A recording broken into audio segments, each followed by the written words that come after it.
Hi అండి, అందరికీ నమస్కారం. Welcome back to my channel. ఇప్పుడే అందిన వార్త. రాష్ట్రమంతా షాక్, ముఖ్యమంత్రి ప్రకటన. పూర్తి వివరాలు ఏంటో ఈ వీడియోలో తెలుసుకుందాం. వీడియోని ఎక్కడే కానీ స్కిప్ చేయకుండా ఎండ్ వరకు చూడండి. అప్పుడే పూర్తి ఇన్ఫర్మేషన్ అర్థమవుతుంది.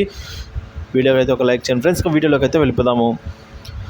ఉద్యోగ పెన్షనర్లకు, పేదలకు ఎన్టీఆర్ భరోసా కింద ఈ నెల 1వ తేదీన ఒక్క రోజులోనే 8,000 కోట్లు ఇచ్చినట్లు ముఖ్యమంత్రి చంద్రబాబు నాయుడు తెలిపారు. ముఖ్యంగా 64 లక్షల మందికి పేదలకు ఒక్క రోజులోనే సామాజిక పెన్షన్ల రూపంలో 2,737 కోట్ల రూపాయలు పంపిణీ చేశామని అయితే శుక్రవారం తన ఎక్స్ ట్విట్టర్ ఖాతాలో అయితే ట్వీట్ చేశారు.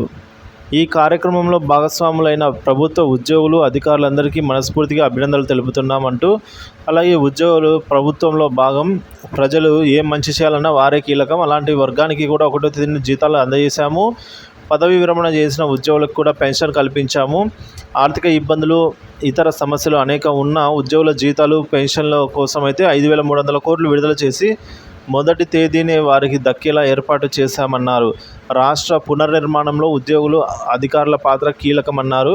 ఉద్యోగులతో పని చేయించుకోవడంతో పాటు వారి సంక్షేమం చూస్తూ గౌరవం ఇచ్చే ప్రభుత్వం మా కూటమి ప్రభుత్వం అని అయితే చెప్పారు. కలిసి కష్టపడదామని కూడా అన్నారు.